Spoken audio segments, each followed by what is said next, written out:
નમસ્કાર દર્શક મિત્રો, હું છું આશ્લેષા પટેલ અને આપ જોઈ રહ્યા છો અર્થ પડકાર ન્યૂઝ। સિંચાઈ જલાધર વિભાગ ઘોર નિદ્રામાં। અરવલ્લી જિલ્લાના માલપુર તાલુકાના મગોડી પાટિયાથી વાયા ભૂતા માકમપુર ફોસારેલ વાયા મગોડીથી રંભોડા ફાટકુવા ડામર માર્ગ પર ઠેર ઠેર ખાડા અને ઝાડી ઝાંખરા, અમુક જગ્યા પર નાળા બબે સ્પેપના બનાવવામાં આવેલા પુલના સ્પેપ પણ ખસી ગયા છે। વાહન ચાલકોને અવરજવર કરવામાં મુશ્કેલ વેઠવી પડે છે। વરસાદી માહોલના કારણે ડામર રોડની સાઈડનું પણ ધોવાણ થઈ ગયું છે, જે એક વર્ષ પહેલા જ રોડ સિંચાઈ વિભાગે બનાવેલ છે અને સિંચાઈ વિભાગને જાણ કરવામાં આવેલ છે, છતાં તંત્રના પેટનું પાણી પણ હલતું નથી। 1 મહિના પહેલા રજૂઆતો કરવામાં આવી હોવા છતાં કોઈ જ પગલાં લેવાયા નથી। વિકાસના નામે મોટી મોટી વાતો કરનાર પ્રજાના પ્રાણ પ્રશ્નનો ઉકેલવામાં કેમ રસ દાખવતા નથી।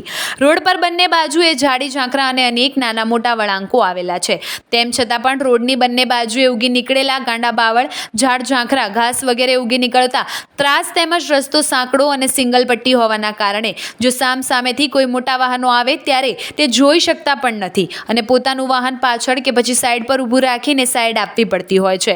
આ રોડ પર અગાઉ પણ અનેક નાના મોટા અકસ્માત થઈ ચૂક્યા છે અને આજ દિવસ સુધી સિંચાઈ વિભાગ દ્વારા જંગલ કટિંગ કરવામાં આવ્યું નથી।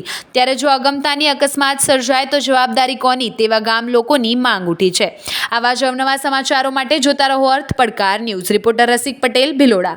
જોતા રહો અર્થ પડકાર ન્યૂઝ અને અમારી ચેનલને લાઇક, શેર અને સબસ્ક્રાઇબ કરવાનું ભૂલશો નહીં।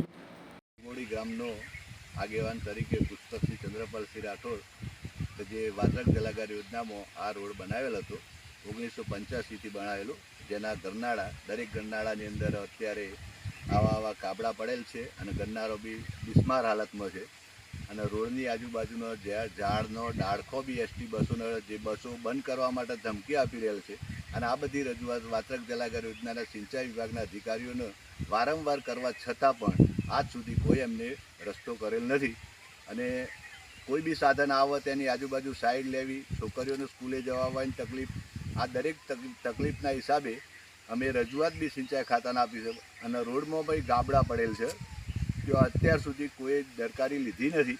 તો આપ સાહેબને નમ્ર વિનંતી કે આ કોઈ પણ સંજોગે યુદ્ધના ધોરણે અમારે આટલું કામ કરી આપવા માટે મહેરબાની કરશો।